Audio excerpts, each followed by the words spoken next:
లేదని చెప్పి చెప్పుకొచ్చింది నవ్య.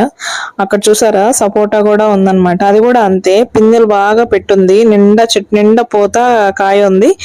అవి మాత్రం వీళ్ళ నోటి దాకా రాకుండా కోతులన్నా తింటే బెటర్ అండి, అలా కూడా కాకుండా తెంపేసి అవి ఎందుకు పనికి రాకుండా పోతున్నాయి అన్నమాట. సో ఏదో చెట్లు ఉన్నాయంటే ఉన్నాయి అన్నట్టు. ఇది తీగ గులాబీ అంటారు కదా, తీగ గులాబీ అనమాట. ఇది వచ్చేసి నిమ్మ చెట్టు, అదే పులుసు నిమ్మ ఉంటది కదా అదనమాట.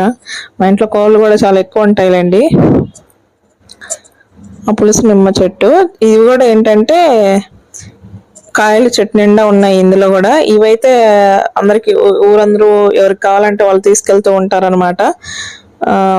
అందరికి ఉపయోగపడే చెట్టు అని చెప్పాలి అది. ఇదిగోండి ఇట్లా ఒక కొంచెం ప్లేస్ ఇంటి పక్కన ఉంది, అందులో అన్ని వేసుకున్నారు వీళ్ళు. ఆ లాస్ట్కి వెళ్తే దానిమ్మ ఉంది, అరటి చెట్టు ఉంది, అన్నీ ఉన్నాయన్నమాట.